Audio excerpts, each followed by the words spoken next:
Welcome to the first Nex Gen podcast series produced by the LIDC, Ligue internationale du droit de la concurrence, International League of Competition Law. Throughout a series of 7 episodes, our expert guests will explore the intersection of competition law with emerging technologies like cloud computing and artificial intelligence, and will delve into the legal, economic, and policy challenges these innovations pose to competition regulation worldwide. All the views expressed throughout this podcast are the speaker's own and do not represent the views of the LIDC nor any of the companies and organizations with whom the speakers may be affiliated or the clients they represent. Okay, so it's a pleasure to kick off this podcast panel on competition in cloud and AI. We're going to start out, I think, by looking at the status quo. So we're going to consider what does the AI stack look like, and we're going to just introduce in this first session some of the key competition concerns that have been raised.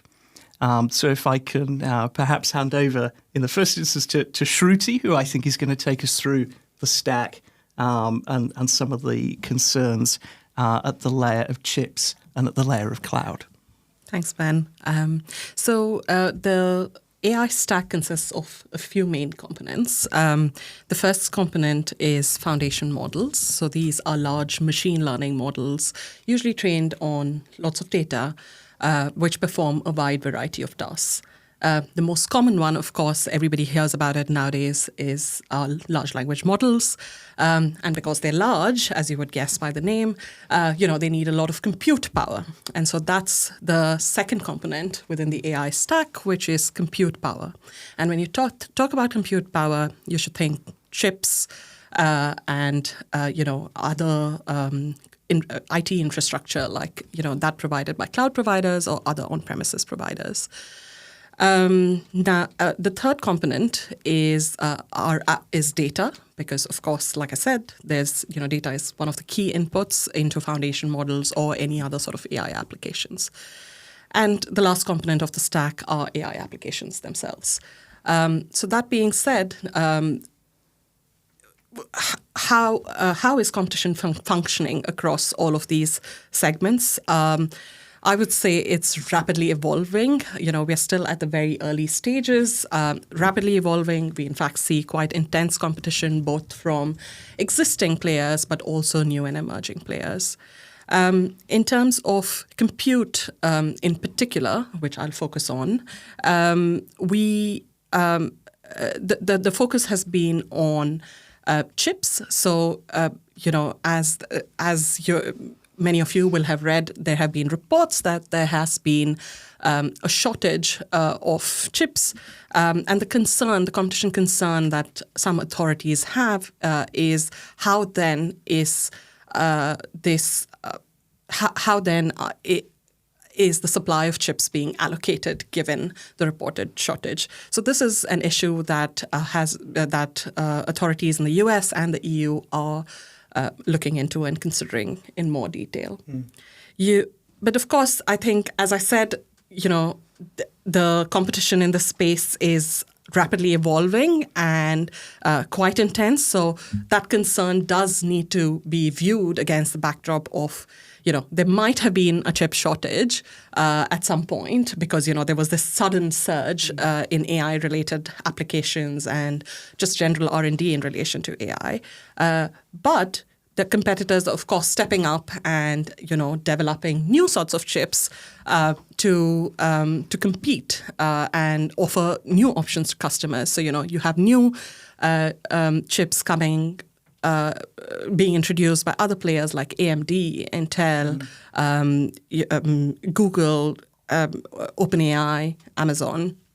So you definitely see a lot of competition in the space, even though there is that existing concern that some competition authorities have raised.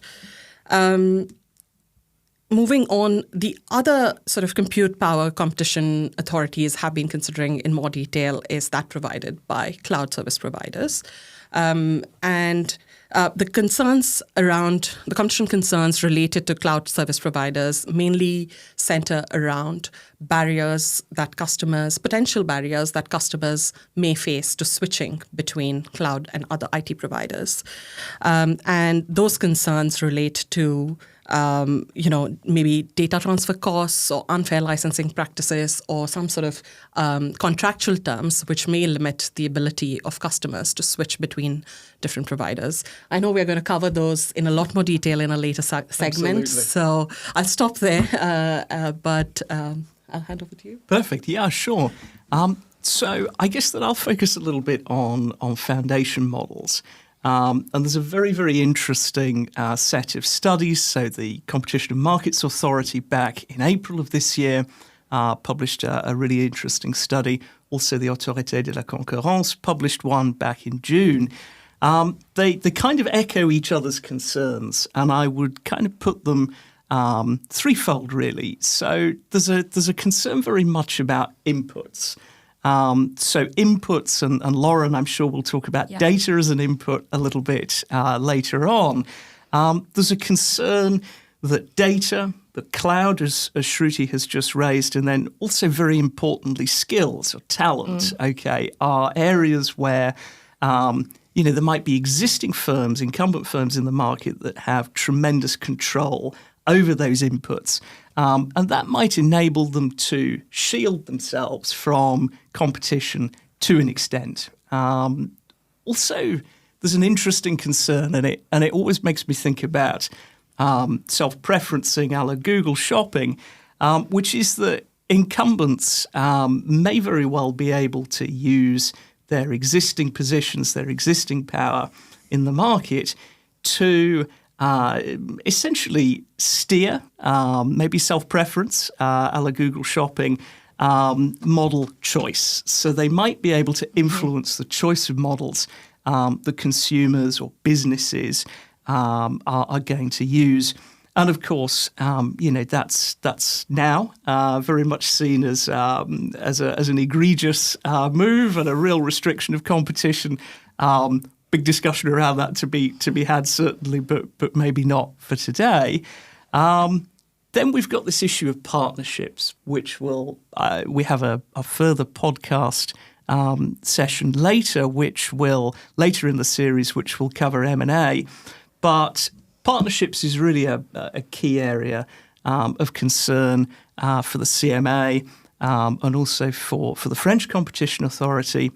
There is this worry that through strategic partnerships, firms are going to be able to, again, reinforce or extend or expand existing market positions and to kind of influence the value chain, so to speak. And so, when we put all of those together, I think they're very valid concerns. But as we'll discuss a little bit later, there are reasons also to suggest that this isn't fixed and absolute. This is an extremely fast-moving, fast-paced market and industry.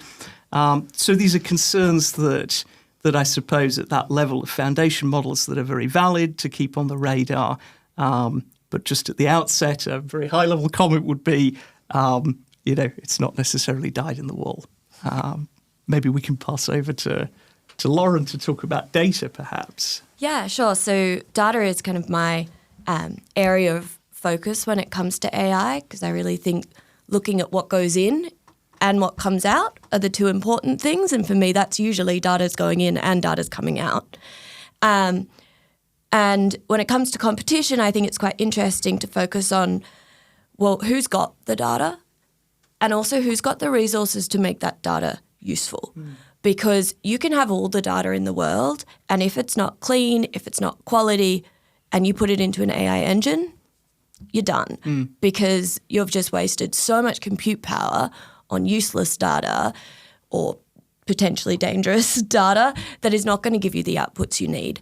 So really, I think from a competition lens, there's both, as you were touching on before, the talent, where's the data talent sitting and where's the capability to, understand the value of where the data is within these huge data lakes that are now cropping up. And then also, well, who has the data accessible? So how are they collecting it? And so a lot of our focus at my organisation is around putting a value on that data and then also seeing who else in the market has it to share that data between different companies within different sectors. Fascinating. And sure. Yeah, I just wanted to come in on partnerships, Ben. I think there's an important realization that should be taken into account by competition authorities, which is if a company is going to make an investment in another one that's developing some new technology, which may be a fantastic success and might not be, the company that's making that investment will probably want some protections when it does so, and it's very reasonable, I think, for companies to insist upon having protections when they make investments. And it's this seems like one sector, pharmaceuticals might be another, where making investments at an early stage of innovation development really requires some protections for the investor, because the investor could go in, help to create a new technology, and then that just benefits everybody and not them in particular. And Absolutely. so why would the investor want to come in that particular circumstance? This is there's a lot of discussion in economics about vertical relations and what's the appropriate style of protection of an investor when they're effectively going to create through their financing, some type of technology that potentially has broad use, but which they might want to get special access to first.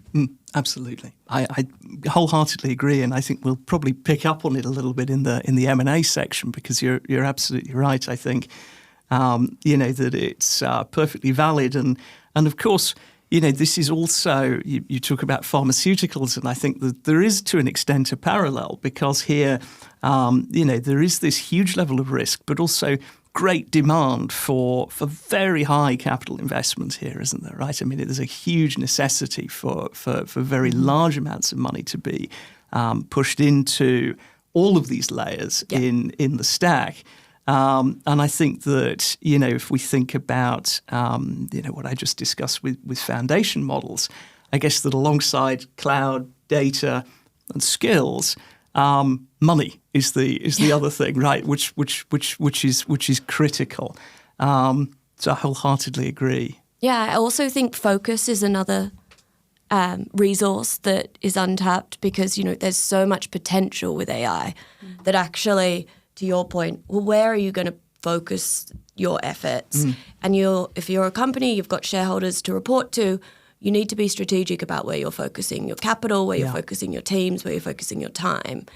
And I think from a competition perspective, ideally you want people focusing on lots of different things. Absolutely. You don't want them all going after the same thing. Yeah. But then if everyone's focusing on different things, well, have we got different monopolies going on? So, yeah, I think focus is also one of the things that I've been seeing a lot of discussion about. Yeah, I think this point about focus is fascinating, and I guess that really to wrap up this initial session of the podcast series, I think we've certainly identified the key layers of the stack, and at a very high level, just initially laid out some of the competition concerns that are being raised, both by authorities but also in academia. And I think that really as we move forward, so the next podcast session, we will think about alternative visions to this status quo that we've described. And we'll also take a deep dive into each of the key layers and really dissect them.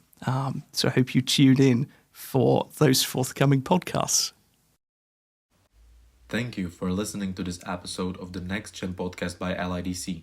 To stay up to date with future episodes, we invite you to visit the LIDC website and subscribe to this channel. We look forward to having you with us again soon.